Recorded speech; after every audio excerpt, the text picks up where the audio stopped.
Je vais commencer par me présenter. Donc, je m'appelle Darlène, j'ai 23 ans. Je suis d'origine haïtienne. Je suis née également d'une famille chrétienne. Donc voilà, j'ai grandi dans cet environnement-là depuis toute petite. Et je suis très, très, très, très, très timide. Ça se voit pas forcément, mais voilà, je suis très timide. Mais il faut que je dépasse justement cette timidité, comme Neftali l'a dit. Il faut que je dépasse cette timidité et que je parle en son nom.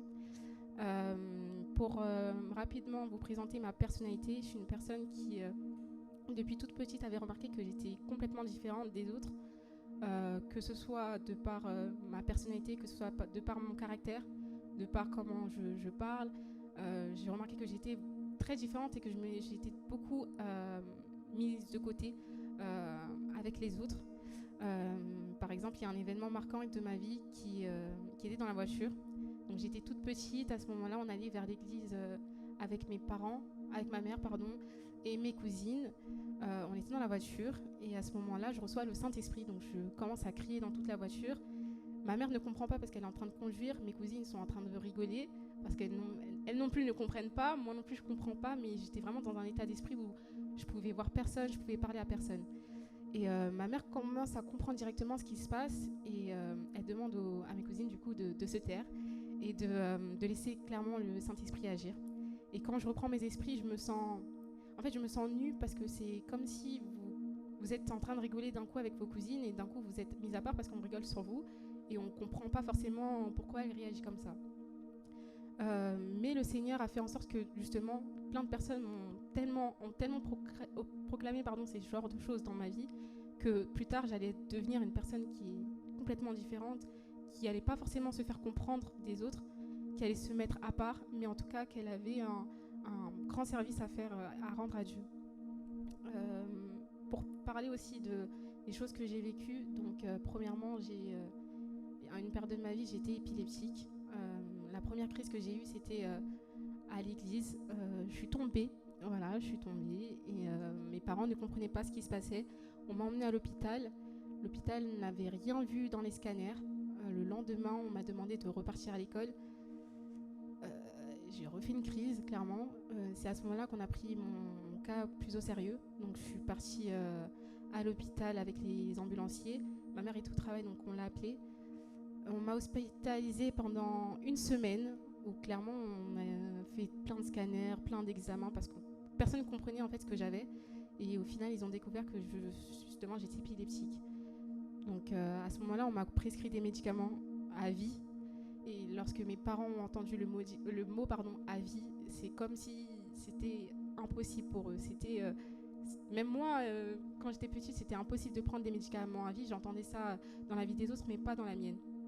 Et quand j'étais petite, j'avais beaucoup d'audace. Donc j'avais clairement dit au médecin, je ne vais jamais prendre vos médicaments à vie. Le Seigneur va me guérir.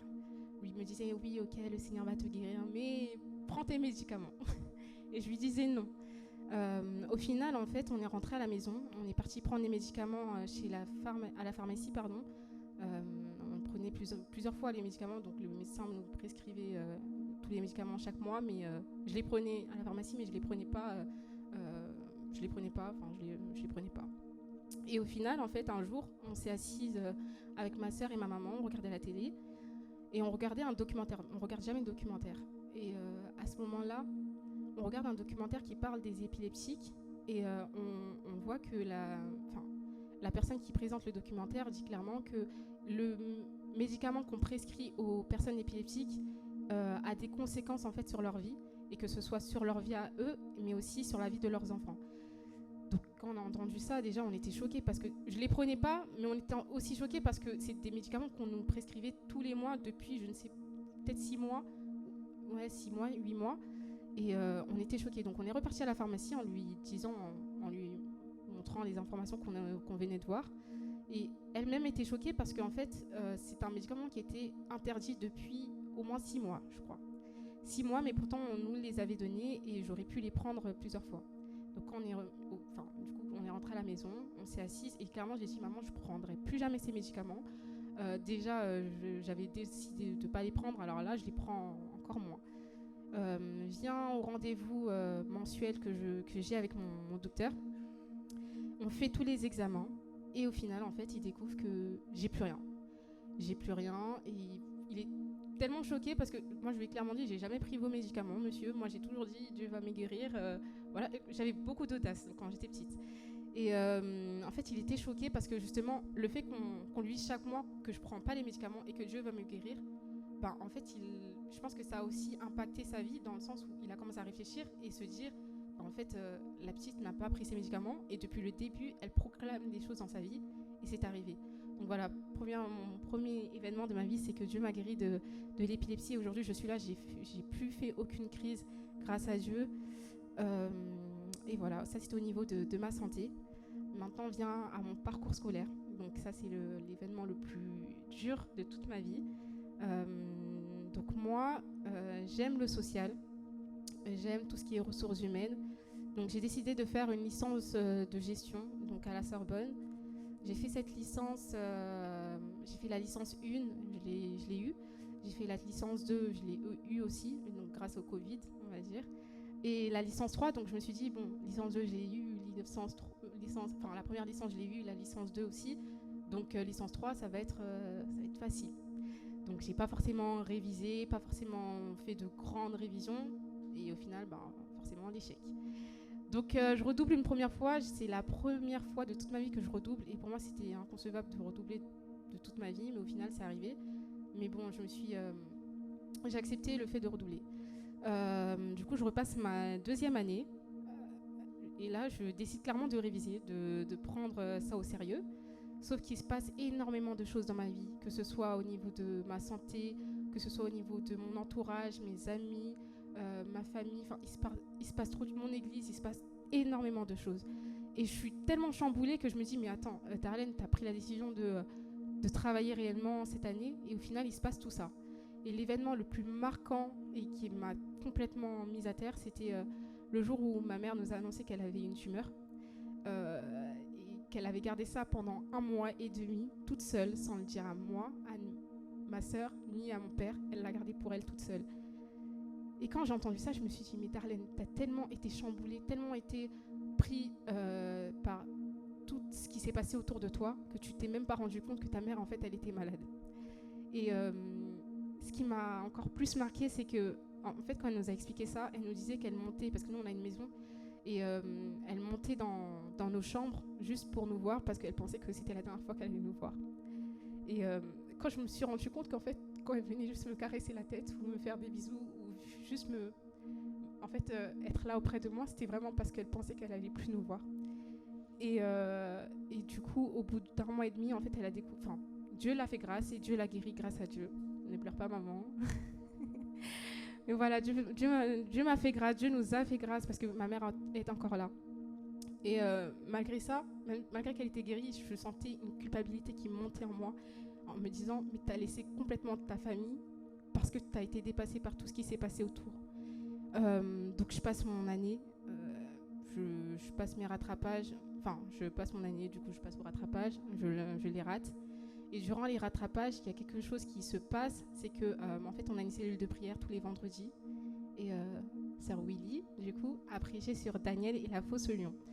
Et à ce moment-là, elle prêchait sur ça et elle appuyait beaucoup sur le verset qui disait, c'est Daniel du coup qui disait, même si Seigneur tu ne me sauves pas, je te louerai. Que tu me sauves ou que tu ne me sauves pas, tout simplement, je te louerai. Et je me suis dit, bon, c'est bizarre, mais bon, tranquille.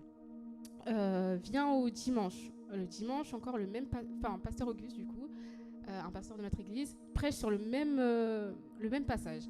Et il appuie exactement sur le même verset. Seigneur, que tu me délivres ou que tu ne me délivres pas, je te louerai. Et du coup, durant mes révisions, moi, ce que j'aime bien faire, c'est que j'aime bien mettre un fond sonore, je mets une méditation. Et je mets une méditation d'MLK, du coup, un message au hasard, juste pour avoir un fond sonore. Et le pasteur prêche sur le même passage en disant, en fait, Daniel, il est dans la fosse au lion. Et son but, c'est pas forcément d'être sauvé, c'est justement de louer Dieu en fait en toutes circonstances. Et quelle que soit la finalité, je te louerai quand même. Et je vois que tout ce qui m'entoure aujourd'hui parle de Daniel. Ma mère un jour vient et me parle de Daniel. Les messagers aussi parlent de Daniel. je me dis, mais attends, Seigneur, moi, je ne sais pas comment prier. Est-ce que je prie pour avoir mon diplôme ou est-ce que je prie, Seigneur, pour avoir plus de force pour justement passer cette épreuve parce que je sais que je ne vais pas l'avoir. Sauf que moi, dans ma tête, ce n'était pas mes plans. J'avais mes plans à moi, c'était d'avoir ma licence, de faire mon master, de choisir mon école, d'avoir mes projets, de continuer, parce que du coup, j'ai une activité coiffure, de continuer ma coiffure, de gagner mon petit argent sur le côté. En fait, j'avais déjà tout planifié. Et c'était impossible pour moi de redoubler 2 fois la même année. Donc, ce que j'ai fait, c'est que je me suis quand même inscrite dans les masters, du coup, dans les meilleures écoles de Paris. J'ai eu mes concours. Et malgré ça, en fait, j'ai pas eu mes rattrapages. Et comme je vous ai dit, j'avais déjà prévu mes plans. Donc, ce que j'ai fait, c'est que je suis partie quand même à la consultation des copies, jusqu'à la dernière consultation des copies qui s'est déroulée fin septembre, alors que toutes les rentrées, en fait, c'était début septembre. Donc, moi, j'étais convaincue que j'allais avoir mon diplôme, que c'était impossible pour moi de ne pas l'avoir. Donc, je m'inscris et j'apprends. Je m'inscris, j'informe juste mes écoles que je vais avoir mes résultats plus tard que prévu. Et ils ne me disent pas de soucis, de toute façon, ils sont payés, donc un peu, voilà, ça leur dérange pas. Mais j'étais très convaincue. Et au final, quand il arrive la dernière consultation des copies, le prof ne me donne pas. Quand il ne me donne pas ma note, il me manquait 0,08. Donc pour moi, c'était possible en fait. 0,08, c'était pas 0,8 ni 0,1, mais 0,08. Et je me suis dit, mais c'est pas possible, Seigneur, pour si peu, je rate toute une année. Et en plus, la fac ne permettait pas à ce qu'on redouble 2 fois la même année. Donc je me dis, je vais même pas rattraper quelques matières, mais vraiment toute l'année. Et du coup, durant 6 mois, je crois, de janvier, de juin à janvier, je reste dans ma chambre. Je veux parler à personne. Franchement, j'étais tellement dépitée parce que j'ai décidé du coup d'arrêter la coiffure. De me mettre à part, de m'éloigner de ma famille, de m'éloigner de mes cousines, je vous l'ai dit du coup, de m'éloigner de mes cousines, de m'éloigner de mes amis. Et je restais dans mon coin et en fait on a un groupe de famille avec mes cousines et tout le monde demandait mais pourquoi Darlène ne répond pas sur le groupe, pourquoi, qu'est-ce qui se passe avec Darlène? Et pourtant Darlène était dans sa chambre et elle pleurait. Et c'était super difficile parce que, mis à part le fait que je voulais rester seule, je voulais pas rester seule parce que je voulais juste que quelqu'un me comprenne et que quelqu'un se mette à ma place. Et c'était pas facile parce qu'on se dit juste c'est les études, mais quand tu reçois tout d'un coup, que ce soit la maladie de ma mère, que ce soit les problèmes que tu as autour de toi, que tu entendes les gens aussi avoir des maladies, en fait tout est arrivé d'un coup. Enfin, Dieu m'a tout donné d'un coup et Dieu a tout repris d'un coup. Et c'est comme si en fait il a voulu me faire comprendre que Darlène, c'est pas tes plans. Tu peux choisir ce que tu veux, tu peux aller où tu veux, tu peux forcer même d'avoir ton diplôme. Si c'est pas mes plans, tu l'auras pas. Donc j'avais trouvé mon alternance et j'avais aussi peur de perdre mon alternance. En plus, nous les étudiants, on sait combien c'est dur de trouver l'alternance. Et je me suis dit, mais Seigneur, là je vais tout perdre alors que j'ai tout planifié. Et au final, tu m'as dit non. Grâce à Dieu, je m'étais inscrite dans une école qui permettait à ce que je bascule du master au bachelor. Donc l'école m'a permis de rester au bachelor, mais j'étais même pas sûre que l'alternance me reprenne en bachelor du coup. Mais je lui demande quand même si c'était possible et au final ils ont compris ma situation et ont accepté. Mais j'étais toujours pas satisfaite de la situation dans laquelle j'étais. Pour moi c'était master et je me retrouve encore dans un bachelor et dans une école que j'aime pas forcément. Voilà. Donc comme j'ai dit, durant 6 mois j'étais au plus bas. J'allais à l'école à partir de novembre.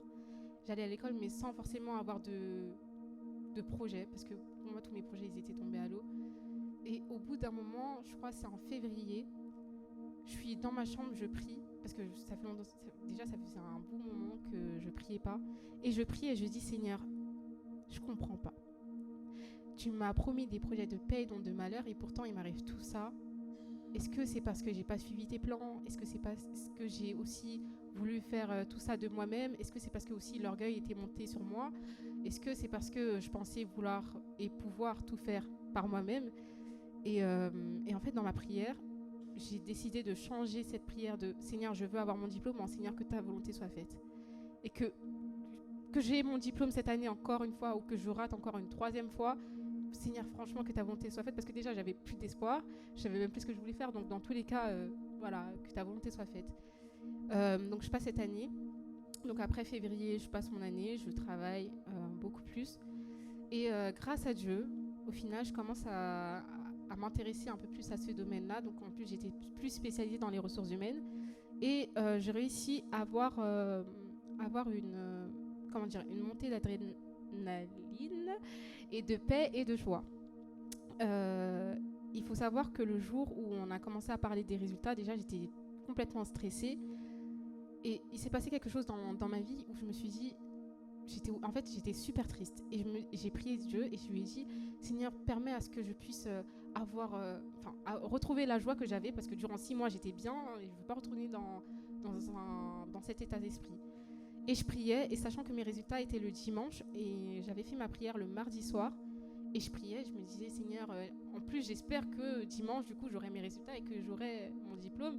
Mais voilà, dans tous les cas, si c'est pas ta volonté, voilà, que ta volonté soit faite. Donc je prie, et le lendemain, je parle avec Rosonia qui est là, et on parle en FaceTime, et d'un coup, je reçois un mail de mon école qui dit voici vos résultats. J'ai dit, Rosonia, je te laisse. Je dois aller prier là. Et du coup, je prie, je dis, Seigneur, je ne connais pas les résultats, je ne sais pas ce qui se dit. Mais en tout cas, voilà, que ta volonté soit faite. Je ne veux pas refaire les mêmes erreurs que j'avais faites durant 2 ans, en priant, Seigneur, que je puisse avoir mon diplôme, mais voilà, que ta volonté soit faite. Et quand j'ouvre les résultats, je vois félicitations, vous avez eu votre diplôme, etc. Je me dis, waouh, de base, j'étais censée avoir mes résultats dimanche. Je prie le Seigneur la veille, la veille, pour lui demander, Seigneur, d'avoir une bonne nouvelle. Et au final, j'ai cette bonne nouvelle le lendemain. Donc je remercie le Seigneur. Et je me dis, bon, Darlène va regarder les résultats quand même. Et j'ai eu 15 de moyenne partout. Et là, je me suis dit, alors que moi, j'avais des... Bon, maman et papa ne connaissaient pas mes notes, mais j'avais 6 de moyenne. J'avais 6 de moyenne. Et du coup, j'avais 15 de moyenne. Et je me suis dit, waouh, Dieu m'a fait grâce. Et ce que je fais, en fait, c'est que je m'inscris aussi au master où j'avais postulé l'année dernière. Je suis également acceptée.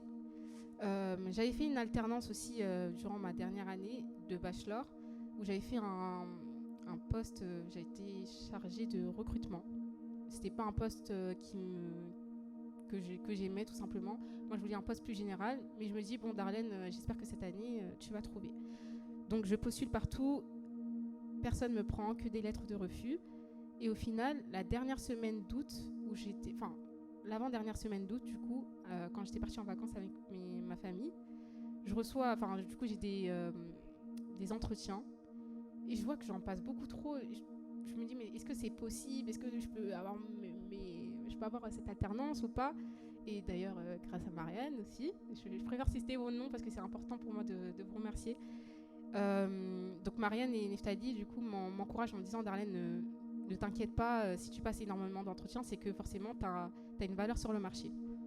Donc, je me dis, ok, mais je prie. Je dis, Seigneur, moi, je sais pas, parce que ça m'est déjà arrivé de dire, oui, Darlène, tu vas avoir ça, mais au final, tu l'as pas. Donc là, franchement, que ta volonté soit faite. Et du coup, la dernière semaine, la dame m'appelle en disant, Darlène, tu as eu ton alternance. Enfin, du coup, tu es prise dans notre entreprise.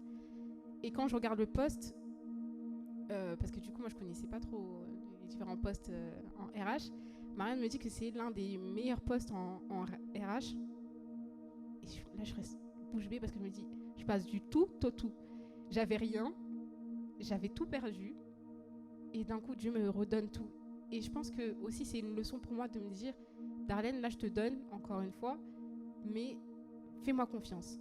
Parce que c'est pas parce que tu as tout aujourd'hui que tu peux penser que tu peux tout faire de toi-même. Fais-moi confiance. Fais-moi confiance, Darlène, et je te guiderai. Ne pense pas que tu peux prévoir tes plans, mais avant tout, consulte-moi et essaie de savoir, moi, ce que j'ai prévu pour toi.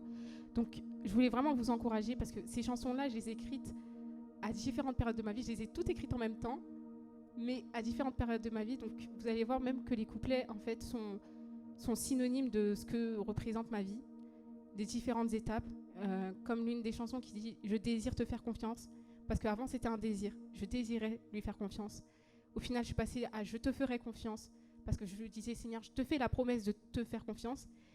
Et la dernière phrase, du coup, dit, je te fais confiance. C'est-à-dire que dès maintenant, dans toute ma vie et dans tout ce que j'entreprends, je te ferai confiance. Enfin, je te fais confiance, du coup. Et je voulais vraiment vous encourager, que ce soit dans tous vos projets, que ce soit dans tout ce que vous allez entreprendre, de vraiment faire confiance à Dieu et vraiment de le consulter avant. Parce que si ce n'est pas le plan de Dieu, vous allez échouer. Si Dieu n'est pas dans votre plan, si Dieu n'est pas dans ce que vous allez faire, vous allez échouer. Et il est important aussi de consulter Dieu et de lui demander ce qu'il a prévu pour vous, parce que des fois, vous pensez que le plan que vous avez prévu est meilleur que celui que Dieu a prévu. Et la difficulté que vous vivez aujourd'hui, peut-être, et peut-être aussi une difficulté qui va vous permettre d'apprendre une leçon et de vous dire, en fait, là, aujourd'hui, j'ai appris telle chose, mais demain, je sais que l'épreuve que je vivrai sera peut-être plus dure et que la leçon que j'ai apprise aujourd'hui sera importante pour ma vie future. Donc, je voulais vraiment vous encourager et voilà, et que Dieu vous bénisse et que, par mon témoignage, vous puissiez aussi apprendre de vos vies actuelles ou futures et que vous puissiez vous souvenir que Dieu sera toujours là pour vous et ne vous abandonnera jamais. Soyez bénis.